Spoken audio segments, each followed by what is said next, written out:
Bonjour à toutes et à tous. On arrive aujourd'hui à la nouvelle lune de décembre et donc à la lecture du livre de Jamie Sams des 13 mères originelles.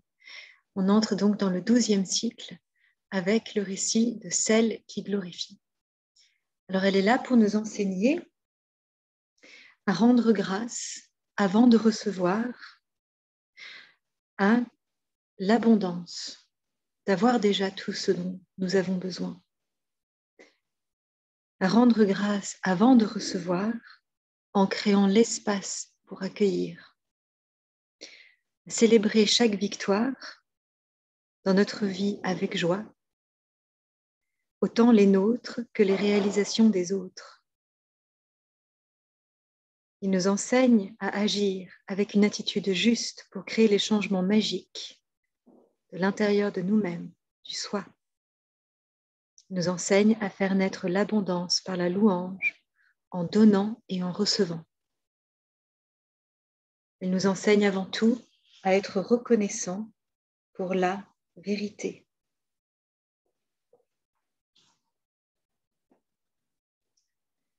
Merci, Mère, de m'enseigner à élever mon cœur dans la louange, en emplissant mon esprit de joie, à cause des bénédictions du chemin de beauté.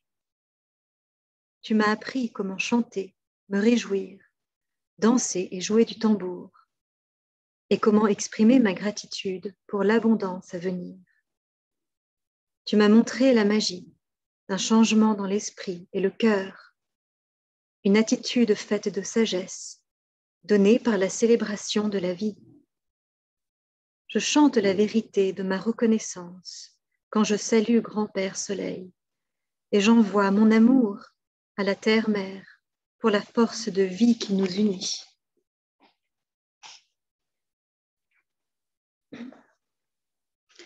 Celle qui glorifie est la mère du clan du cycle de la 12e lune.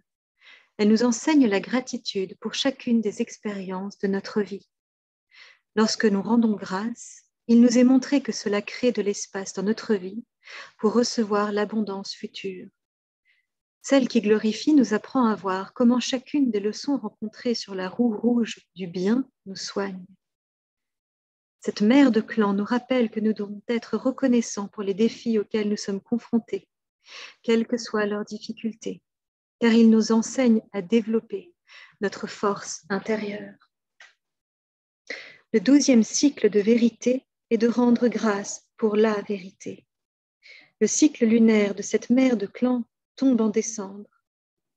Les médecines liées à celle qui glorifie et à la couleur pourpre sont la guérison et la gratitude. À travers cette gardienne des rituels et des cérémonies, nous redécouvrons l'importance de réserver du temps pour célébrer les dons de notre vie. Quand nous montrons au grand mystère que nous sommes reconnaissants pour tout ce que la vie nous donne, nous achevons le cycle des bénédictions reçues. Celle qui glorifie nous rappelle qu'un rituel accompli par la routine et sans un cœur joyeux ne manifeste pas de véritable gratitude et ne peut donc pas apporter la guérison dans nos vies. Ainsi, rendre grâce pour un repas de la même manière à chaque fois n'exprime pas une vraie reconnaissance et peut devenir vide de sens. Celle qui glorifie nous enseigne que partager notre abondance est une autre façon de garder nos vies florissantes. En tant que mère de l'abondance, celle qui glorifie nous instruit sur la valeur qu'il y a à donner autant qu'à recevoir. Elle nous fait nous souvenir que nous devons remercier autant pour ce que nous sommes capables d'abandonner que pour les dons que nous recevons. De cette façon, se crée le cycle de donner et recevoir qui nous permet de partager. Les joies simples de la marche sur terre sont des dons que nous prenons souvent pour acquis. La chaleur du Grand-Père Soleil, la possibilité de respirer, la santé, la bonne volonté, l'eau pure, la nourriture, avoir un abri, ainsi que de l'amour de ses amis et de sa famille sont des bénédictions. Si quelques-uns de ces privilèges fondamentaux viennent à manquer, les êtres humains réalisent rapidement leur importance. Celle qui glorifie dénonce le chemin tordu de ceux qui ont oublié de telles bénédictions et qui veulent seulement remplir le vide de leur existence par des possessions matérielles ou par une prétendue sagesse qui n'y les rendront jamais heureux et qui n'en feront jamais des êtres à part entière. La 12e mère de clan montre à l'humanité que la magie n'est rien d'autre qu'un changement de conscience. Une attitude juste et un changement dans le cœur ont produit davantage de miracles dans la vie des personnes concernées que toutes les pratiques magiques exercées à travers le temps. Quand celle qui glorifie était en train d'apprendre les leçons de la vie humaine, elle découvrit que célébrer la vie et être reconnaissante pour chaque rencontre créait de la plénitude. La roue de la vie pouvait alors tourner de nouveau et engendrer une abondance nouvelle, de nouvelles expériences et davantage de joie. Les résultats tangibles ne manquaient pas de venir à la suite des pensées. Les pensées négatives, les peurs attiraient magnétiquement de difficiles leçons de vie. Découvrir cette vérité que la négativité nous vole notre joie et apprendre à changer de tels schémas peut débloquer ce que nous expérimentons. Cette mère de clan nous enseigne qu'être reconnaissant pour la vérité qui se révèle dans notre vie nous donne les attitudes justes, produit des guérisons miraculeuses et nous ouvre de nouveaux chemins. À cause de ce qu'elle a ainsi découvert, celle qui glorifie a gagné le droit de devenir gardienne de la magie et celui de nous montrer qu'un changement dans notre perception, notre attitude ou notre conscience peut créer des miracles. À travers la louange, celle qui glorifie encourage chez tous les enfants de la terre ce qu'il y a de meilleur dans la nature.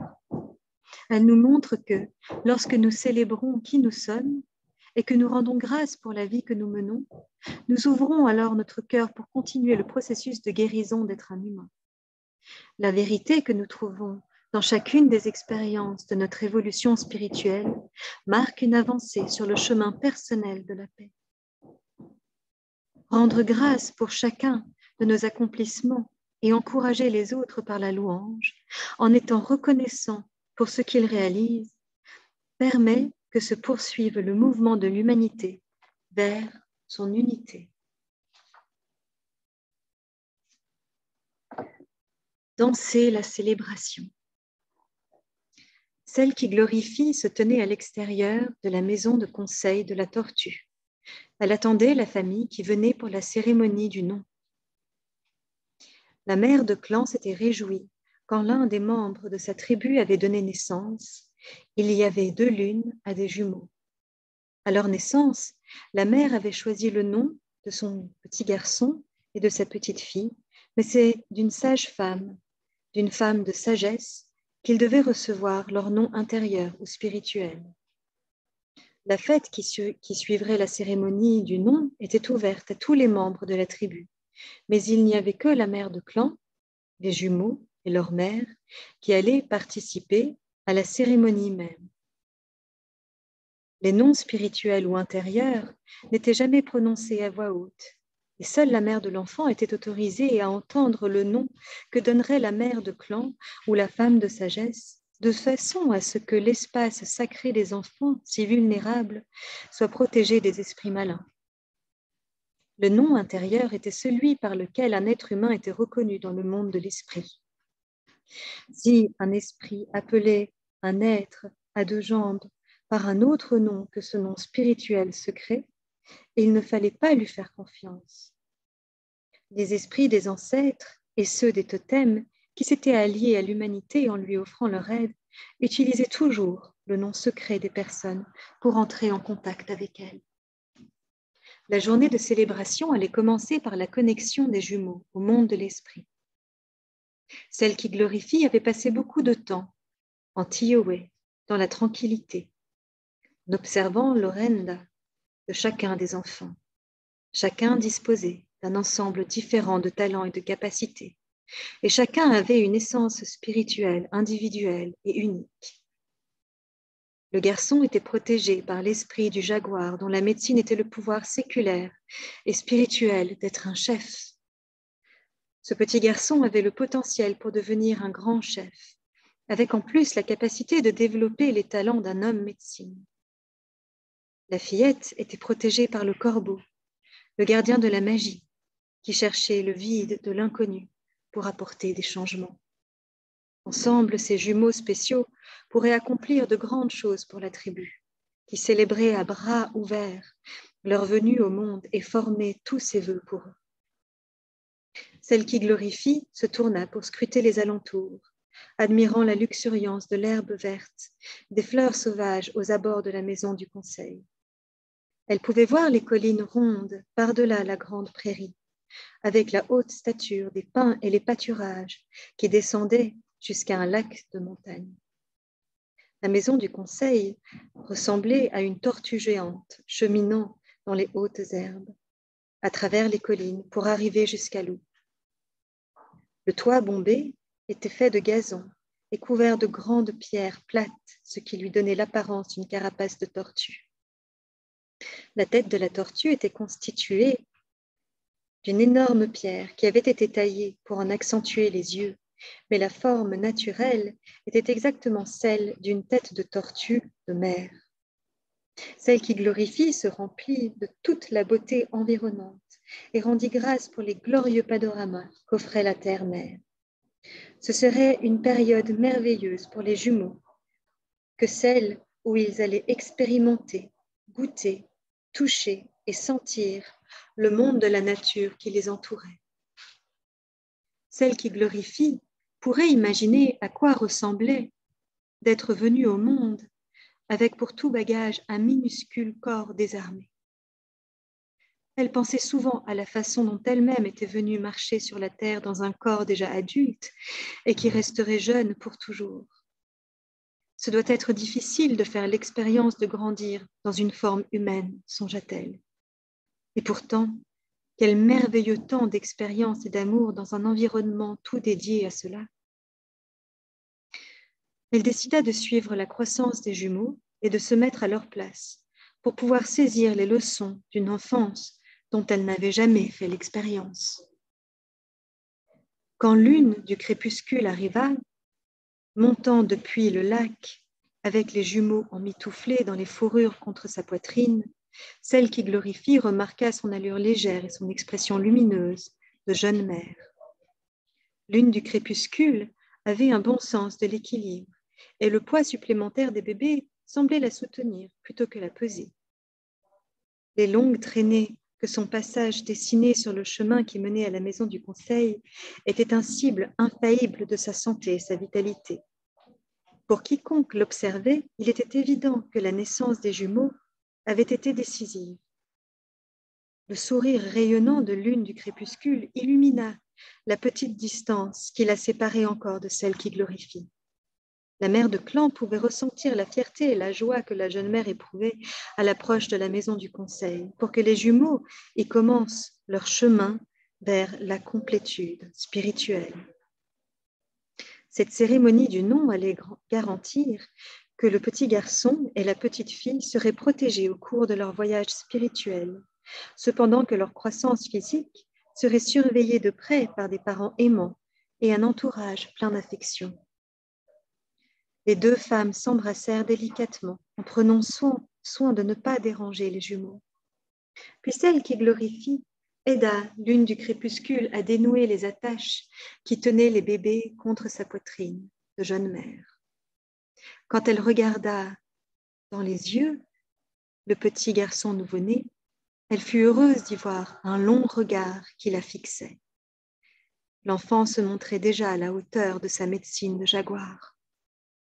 Celle qui glorifie sourit et hocha la tête, puis se tourna vers la petite fille. Les yeux d'ébène de la petite brillaient dans la lumière du petit matin, reflétant une magie cachée que la lumière du jour n'inquiétait pas. Celle qui glorifie éclata de rire quand la petite ferma à moitié une paupière, en un clin d'œil involontaire. Un chemin en pente avait été taillé dans la prairie pour permettre l'entrée dans la hutte de la tortue. La coque du toit dépassait du sol, mais la salle du conseil, de forme ovale, était sous terre. À l'intérieur, deux feux, à chaque extrémité, procuraient une accueillante chaleur. Face à celle qui glorifie, lune du crépuscule était assise sur des fourrures au centre de la hutte. La lumière de grand-père soleil filtrait à travers l'ouverture des cheminées, au-dessus de chaque feu, le troisième orifice procurant de la lumière là où les femmes s'étaient assises avec les bébés.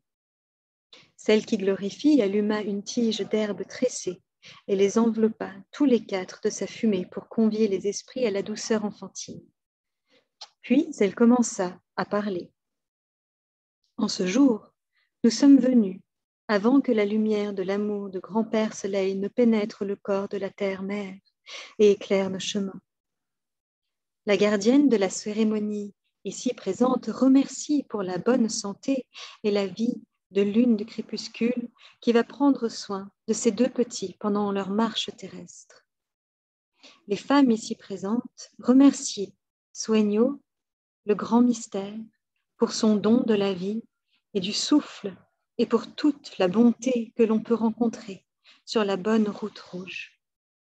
Les mères ici présentes remercient Yeodaz, la terre-mère, pour l'abondance qu'elle donne gracieusement afin de soutenir notre route humaine.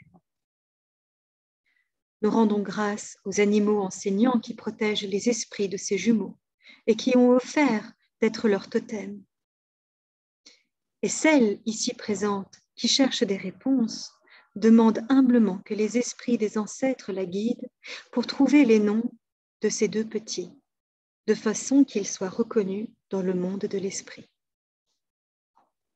Le silence tomba dans la hutte, éclairé soudain par la lumière du grand-père soleil. On aurait dit qu'un nuage s'était écarté pour permettre qu'un rayon illumine le cercle formé par les deux femmes et les jumeaux. Celle qui glorifie sourit et ferma les yeux comme si elle regardait dans son propre cœur, éclairée par l'éclat d'amour que grand-père soleil lui avait envoyé par l'ouverture du toit. Elle coucha la petite fille dans une bûche qui avait été creusée et remplie de douces fourrures de lapin et continua. La femme de sagesse ici présente demande que l'esprit de cette petite fille soit reconnu par les ancêtres et que les anciens la bénissent avec un nom qui portera et élèvera son esprit tout au long de sa marche terrestre.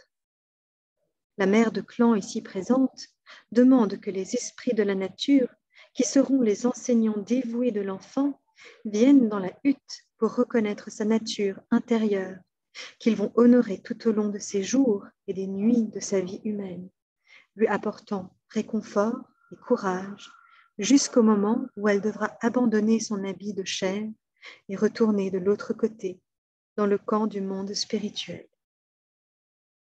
Pour ces demandes, les femmes ici présentes rendent grâce et célèbrent le chemin de beauté que suivent tous les esprits appelés dans la hutte sacrée. La petite fille se mit à gazouiller et roucouler comme si elle comprenait, et elles commencèrent à regarder quelque chose d'invisible qui planait au-dessus d'elle. Celle qui glorifie sentit et vit les esprits qui venaient honorer la vie de cet enfant et faisaient cercler autour de leur petite assemblée. En tant que gardienne des cérémonies et rituels, elle fut heureuse de voir que lune du crépuscule avait senti le changement à l'arrivée des esprits dans la hutte. Elle essayait de cacher sa nervosité en tapotant le dos du petit garçon qu'elle tenait contre son épaule. Celle qui glorifie rassura la jeune mère. Tout était comme cela devait être. Les esprits qui s'étaient rassemblés là étaient bienveillants et bons. La mère de clan observa chaque esprit qui venait effleurer la petite et bénir son esprit en touchant son orenda ou essence spirituelle. Puis celle qui glorifie sentit le nom spirituel de l'enfant émerger du fond de la connaissance intérieure de son cœur et, comme une bulle, s'élever de son cœur à ses lèvres et se déverser dans la hutte comme le bruit d'une eau claire. Lune du crépuscule, les anciens ont béni ta fille avec le nom par lequel elle sera connue dans le monde des esprits. Elle s'appellera chant du calumet, et le corbeau sera son protecteur. Le chant du calumet est la chanson qui s'élève à travers la fumée de toutes nos relations, faisant que toutes choses sont une. Cette unité que l'on rencontre à travers le chant du calumet est la magie qui permet aux êtres à deux jambes de se transformer et de s'ouvrir aux miracles de la vie humaine qui proviennent d'une attitude juste. Cette petite fille sera un exemple pour son entourage. À travers sa capacité de vivre sa vie comme le chant d'unité qui s'élève du calumet, les autres observeront la façon dont la magie de la vie peut les toucher. Ils verront que la magie survient quand l'humanité et la gratitude sont présents. Après avoir rendu grâce pour les bénédictions données par les anciens, et après avoir remercié les esprits de la nature d'être venus prendre part à la cérémonie, la mère de clan donna la permission à tous les esprits qui s'étaient rassemblés là de repartir, suivre à présent leur chemin. Lorsque la hutte de la tortue fut vide, la femme de sagesse remit chant du calumet à sa mère et prit le petit garçon dans ses bras. En rencontrant son regard courageux, celle qui glorifie fut impressionnée par la connaissance dont témoignaient les yeux de l'enfant. C'était comme s'il pouvait voir à travers son corps à elle et à l'intérieur de l'étendue de son oreille. Cet enfant n'avait peur de rien et ferait un excellent chef et homme de médecine pour sa tribu. Comme sa sœur, le petit était l'un de ses ancêtres qui était revenu pour s'engager dans un nouveau tour sur la roue de la médecine, en cheminant une fois de plus sous une forme humaine.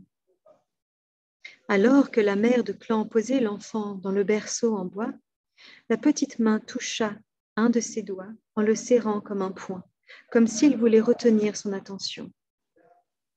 La femme de sagesse étendit son esprit pour essayer de se connecter à l'intention de l'ancêtre qui lui faisait signe à travers ce corps minuscule. Lorsque leurs pensées furent en contact dans la fusion de leurs espaces sacrés, elle entendit ces pensées. « Grand-mère, je suis venue pour enseigner au mien l'importance d'équilibrer son chemin spirituel avec le rôle dans lequel chacun choisit de cheminer au cours de sa vie. J'ai l'intention d'être l'exemple vivant d'un homme qui a équilibré ses capacités de raisonnement et son bon jugement avec la réceptivité spirituelle du principe féminin. Voudras-tu m'assister dans ce voyage et être mon enseignante ?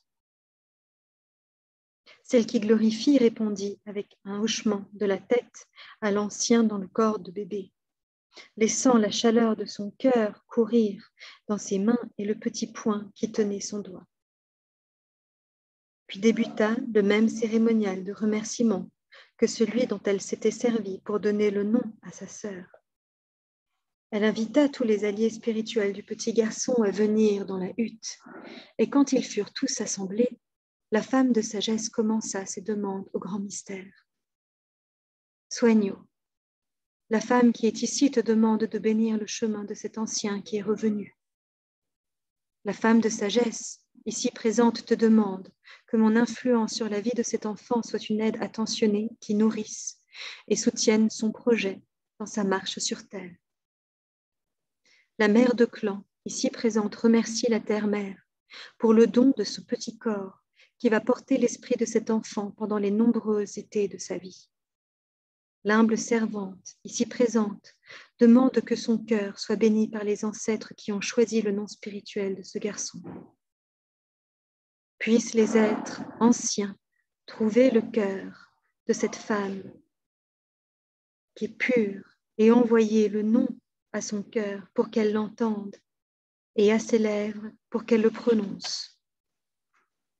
Une bourrasque de vent s'engouffra par les trous des cheminées au-dessus des deux feux, de part et d'autre de la hutte, et provoqua une flambée qui surprit lune du crépuscule. Celle qui glorifie alla toucher la main de la jeune mère pour la rassurer, puis elle ferma vite les yeux pour regarder à l'intérieur de son propre cœur. Une boule fulgurante apparut en son centre, accélérant les battements de son cœur. Elle dut prendre une profonde inspiration. Les effluves du feu de bois flottaient dans la hutte, la lumière du jour dansait dans la fumée, et les murs de la hutte, faits du corps de la terre-mère, exhalaient une riche odeur, un parfum. L'odeur d'humus mêlé de paille et de feuilles compactées. Dans chaque brique enveloppait les enfants, manifestant l'amour qui leur était adressé comme une bénédiction par la mère planétaire. Celle qui glorifie ouvrit les yeux et dit, lune du crépuscule, la terre, mère et les ancêtres ont béni ton garçon avec un nom spirituel. Son chemin reflètera la médecine dont il est porteur, et il sera reconnu dans le monde de l'esprit sous le nom de flèche qui parle. La flèche est le symbole du chemin de vérité, parfaitement équilibré pour voler et atteindre directement son but. Ce garçon deviendra grand, et c'est la vérité qui s'exprimera par sa bouche. Flèche qui parle guidera son peuple par son exemple, tout comme il illustrera sa médecine pour soigner et sa sagesse pour apprendre aux autres à remercier pour la vérité dans leur vie. Ensemble, tes enfants auront de nombreuses occasions de montrer à votre tribu comment suivre le chemin de beauté. Lune du crépuscule resta un instant dans le recueillement, intégrant tout ce que la mère de clan avait dit. Les bébés auraient besoin d'être nourris et aimés d'une façon qui soutiendrait le développement de leurs capacités. L'esprit de la jeune mère était plein de souvenirs de sa propre enfance et de la façon dont elle avait grandi dans la traversée de cette période d'incertitude. Elle se souvenait combien ces années d'adolescence avaient pu être inconfortables parfois, et comme elle s'était sentie si peu à sa place au milieu des autres jeunes femmes de la tribu. Et puis, elle avait cru qu'elle n'en trouverait jamais de compagnon et n'aurait jamais d'enfant. À présent, elle était devenue la compagne d'un homme fort, courageux et doux, qu'il aimait profondément. Et elle avait la fierté d'être assise dans la maison du conseil pour la cérémonie du nom de ses deux beaux enfants. Elle ressentit qu'elle devait cette abondance dans sa vie à la mère de clan assise en face d'elle, qui l'avait guidée et qui lui avait prodigué ses encouragements aimants, et qui partageait à présent l'un de ses plus précieux moments de sa vie de jeune mère. Celle qui glorifie avait les mêmes pensées. Elle se souvenait du chemin de vie de lune du crépuscule qui avait bien changé. Quand elle était jeune, lune du crépuscule était anguleuse, et malgré tous ses efforts pour être gracieuse, elle se marchait sur les pieds et renversait tout sur son passage. Les autres filles de son âge se moquaient d'elle, sans indulgence, et l'avaient surnommée la grue qui chancelle. Et c'est vrai que la jeune fille avait ressemblé à une grue, avec ses longues jambes maigres et ses grosses lèvres qui avaient toujours l'air d'être pincées dans une moue qui retenait un flot de larmes amères. La seule personne qui ait jamais vu ces larmes était celle qui glorifie. Au 14e été de sa vie, lune du crépuscule s'était enfuie dans la forêt après un épisode de surnom particulièrement cruel où elle s'était trouvée exclue des jeux des autres filles. Celle qui glorifie avait trouvé la jeune fille en sanglots, ses bras recroquevillés autour d'une pousse de coton géante. Le cœur de la mère de clan était allé vers elle, sachant qu'elle n'avait personne pour la réconforter. La mère de lune du crépuscule avait quitté son habit de chair lors du 3e été de sa fille, pour cheminer dans le monde de l'esprit. Le père s'était remarié à une veuve, mère de 3 filles, qui étaient les beautés de la tribu, laissant l'éducation de sa propre fille à sa nouvelle femme. La nouvelle mère de lune du crépuscule n'était pas une méchante femme, mais très fière et en permanence excitée par les talents de ses 3 filles, qui étaient de beaux partis, et n'avait jamais eu la moindre parole d'encouragement pour sa belle-fille solitaire. Grandir dans une hutte remplie de belles sœurs soi-disant parfaites avait pesé lourd sur sa propre estime de lune de crépuscule, en particulier quand la loi de la tribu avait déclaré que les adolescentes étaient censées ne pas ennuyer leur père. C'étaient les femmes qui étaient responsables de l'éducation traditionnelle des jeunes filles de la tribu. On ignorait lune des crépuscules et on ne s'adressait à elle qu'incidemment ou après coup. Et quand les adultes n'étaient pas là, ses trois belles-sœurs la gratifiaient de réflexions désobligeantes. Voilà ce qui avait forgé sa vie si triste qu'elle lui en était presque insupportable. Celle qui prodigue des encouragements avait trouvé que cette situation constituait un défi. Ce jour-là, dans la forêt, elle fit entrer lune des crépuscules dans son cœur. Elle passa de nombreuses saisons à prendre soin du cœur brisé de la jeune fille, en lui faisant découvrir comment reconquérir la magie de la vie. Pour recommencer, la mère de clan garda la fillette dans ses bras en la berçant, pour lui faire savoir que quelqu'un l'aimait et qu'il existait un endroit sûr où elle pouvait venir laisser couler ses larmes. En tant que gardienne de la magie, elle lui montra comment reconnaître chaque bénédiction reçue et d'être reconnaissante pour chaque leçon de la vie. Celle qui glorifie avait parfois un mouvement de recul lorsqu'elle entendait les bienfaits pour lesquels lune de crépuscule remerciait. L'entendre remercier Sueño, le grand-père, le grand mystère, pour une journée qui s'était écoulée sans que personne l'ait fait trébucher ou ait blessé son amour-propre avec des réflexions cruelles, permit à la mère de clan de sentir combien la blessure était encore profonde dans cet enfant. Elle continua à prodiguer à lune du crépuscule des encouragements aimants et à célébrer chaque réalisation de la jeune fille. Enfin, au 16e été de sa vie, lune du crépuscule commença à s'épanouir. La grâce qui lui avait fait défaut pendant ses jeunes années apparut soudain, lui apportant la récompense d'avoir appris à croire en la magie de la vie. Toutes les leçons de celle qui glorifie sur l'importance de rendre grâce, de façon à créer un espace pour l'abondance qui réside dans le chemin de beauté, avaient porté ses fruits. En apprenant à remercier, lune du crépuscule avait aussi appris à ouvrir l'espace ou recevoir les bénédictions qui lui étaient renvoyées. La magie d'être devenue une jeune femme pleine d'assurance était arrivée à maturité grâce à celle qui glorifie, qui l'avait guidée avec compassion et avec bienveillance. Les nuits où elle pleurait sur elle en silence avant de s'endormir appartenaient au passé. Elle était à présent une jeune femme gracieuse et souple comme un roseau, montrant sa force intérieure, sa connexion à son orenda et au grand mystère. Sortie de son chagrin, la jeune fille avait développé une sensibilité aux sentiments des autres, et cela lui conférait une douceur qui attirait tous les jeunes guerriers de la tribu.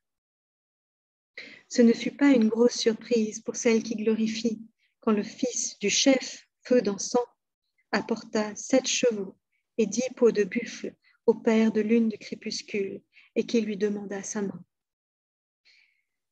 Il y avait quelque chose de très spécial chez cette jeune femme qui faisait que les autres se retournaient sur son passage pour la regarder avec admiration.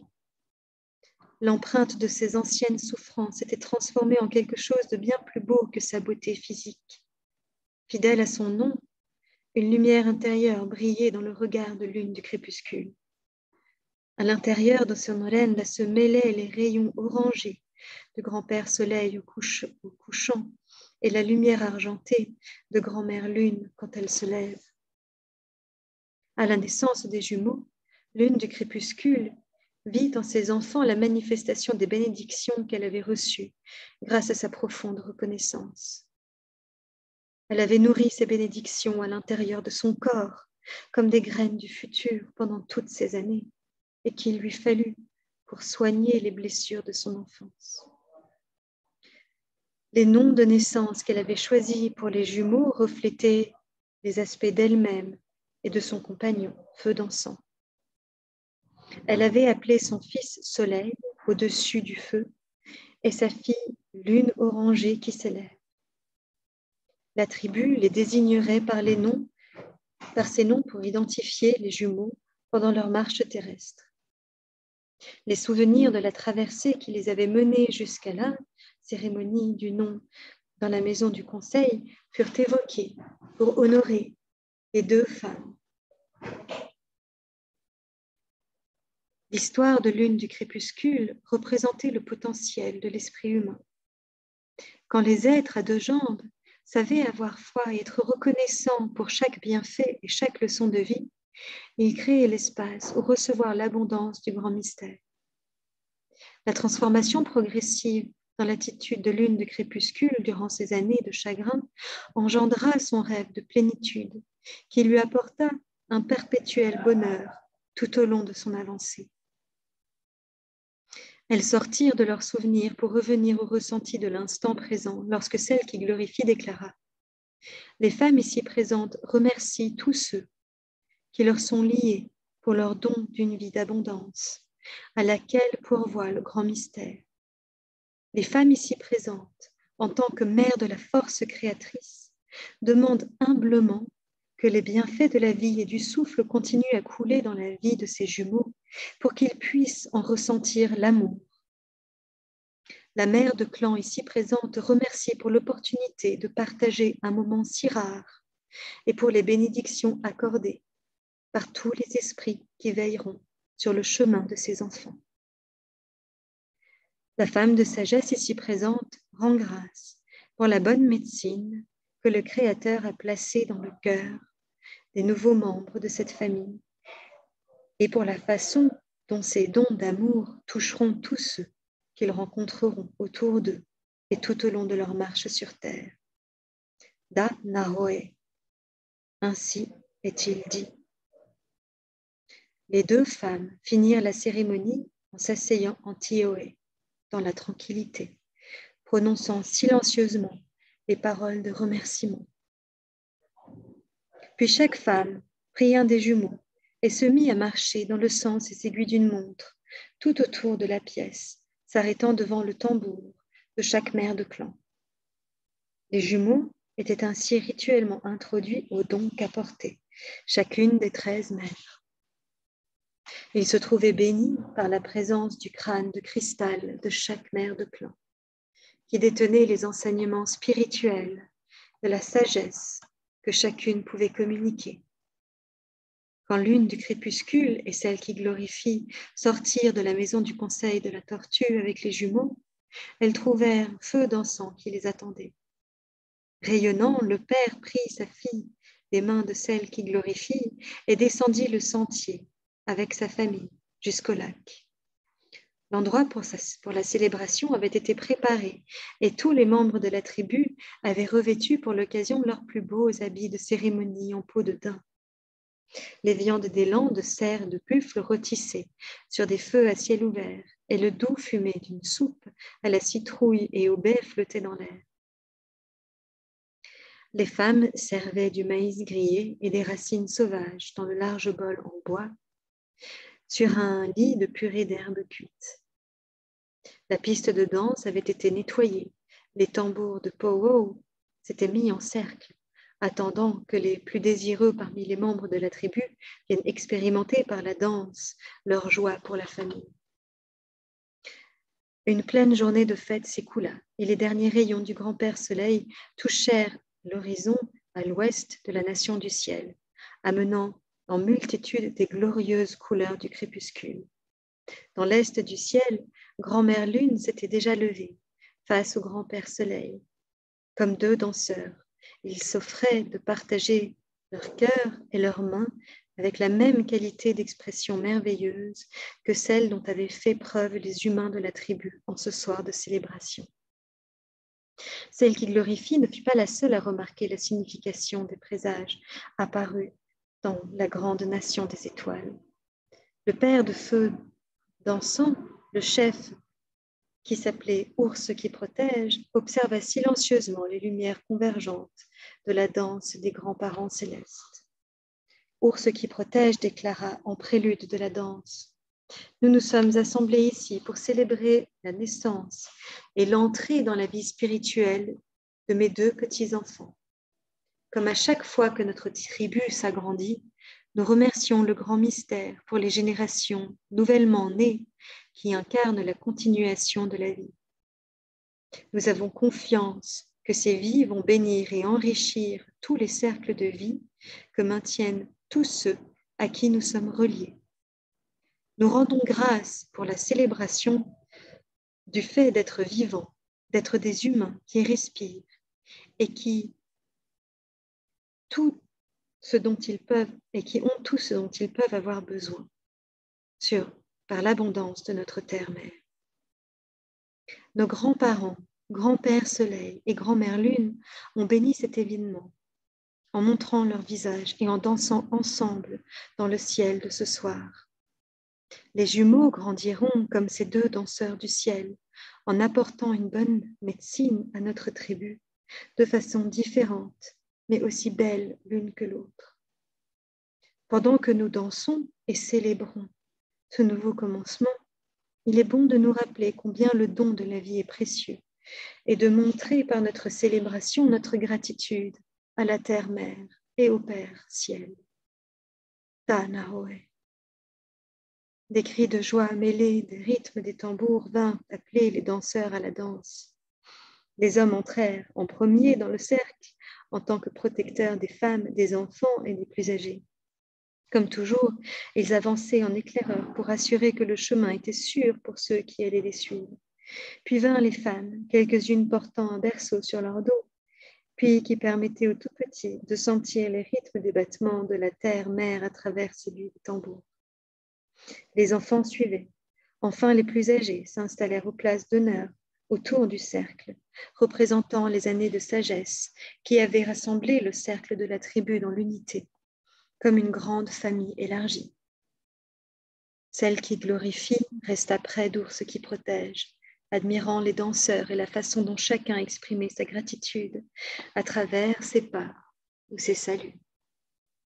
Au cœur de la nuit, les feux illuminaient les visages réjouis des danseurs. C'était comme si le monde entier partageait la joie de cette nuit. La mère de clan, qui était aussi la gardienne des cérémonies et rituels, regarda ses enfants de la tribu et vit la bonté en chacun et dans tous. Elle loua silencieusement le grand mystère pour la bonté de la protection qu'il lui avait confiée. Elle savait que chaque cérémonie et rituel permettait une célébration et que chaque célébration était une façon de retourner sa gratitude à celui qui a fait toute chose. Quand les enfants humains ouvraient leur cœur pour nous rendre grâce, ils l'ouvraient aussi pour recevoir et pour proclamer les joies de la bonne route rouge. Lune du crépuscule toucha le petit sac de médecine attaché à son cou, fait de cuir d'élan et de plumes de dindon. La jeune femme se souvenait qu'elle avait recherché son vrai soi à travers la compréhension de la médecine de l'élan, qui était l'estime de soi, et plus tard, au travers la médecine du dindon, qui était de lâcher prise et de laisser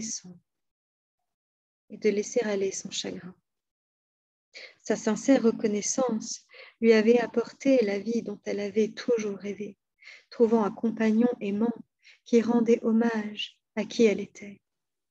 Après avoir vu la danse céleste du grand-père Soleil et de grand-mère Lune, celle qui glorifie était assurée que ces deux beaux enfants à qui l'on venait de rendre honneur béniraient la tribu en continuant le legs d'amour et de respect mutuel initié par leurs parents.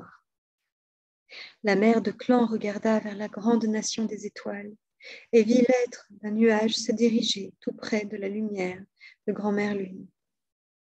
Alors qu'elle remarquait qu'aucun autre nuage ne gratifiait la nation du ciel, cet unique nuage prit la forme du totem de la mère de clan, le bison. Le duveteux bison, en nuage blanc, s'avançait face au visage rond de la grand-mère Lune, ce qui toucha profondément celle qui glorifie. Le bison blanc lui montrait que ses dons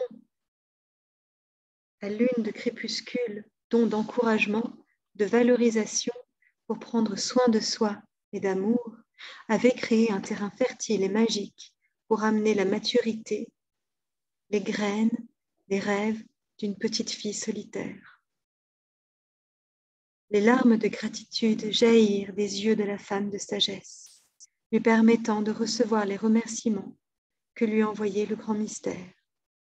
Le grand bison blanc d'abondance lui avait montré que, à travers les temps, ces cadeaux aimants pouvaient restaurer la magie perdue dans la vie de tous les êtres humains qui voudraient bien montrer leur gratitude pour les miracles encore non manifestés de la vie à venir.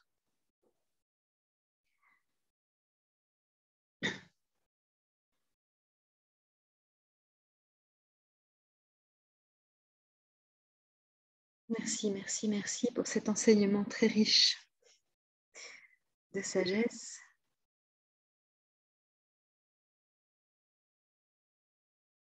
On a reçu beaucoup de bienveillance, de codes de lumière à travers de ces mots. J'ai eu l'image à plusieurs reprises de notre histoire qu'on connaît bien, du vilain petit canard et de tous ces signes qui s'ignorent, que nous sommes tous. Et à différents endroits de la vie, on est peut-être tous des vilains petits canards à des moments, qui sommes des signes qui s'ignorent. Alors, ici, on reçoit une clé de gratitude, de remerciement de tout ce qui est. Ne pas perdre ce cap-là. Je sais qu'en cette période de décembre, on avance vers le solstice du 21-12, 21. C'est une année pas comme les autres. Même si les solstices sont toujours des moments importants, il y a beaucoup de travail de nettoyage et de clarification qui est en train d'opérer maintenant. Et que cet enseignement est une grande ressource pour nous, alors qu'on a l'impression de faire surtout que de débroussailler le chemin et de ne pas trop toucher le repos du guerrier auquel on aspire pour l'instant. Et ça va continuer encore pendant quelques temps comme ça. On n'est pas encore sorti de cette période de nettoyage. À l'intérieur de chaque boule de boue qu'on ressort se cache un magnifique diamant. Comme à l'intérieur de chaque situation que la vie nous offre, il y a un magnifique cadeau. Et que la gratitude peut être faite, non pas uniquement des cadeaux que nous avons jugés ou estimés bons, mais aussi dans chaque apprentissage, chaque passage initiatique que nous vivons. Parce que tout a un sens, que tout a une raison, et que tout mène à notre évolution. Alors faisons-le en conscience pour nous alléger, et n'oublions pas de remercier. Merci.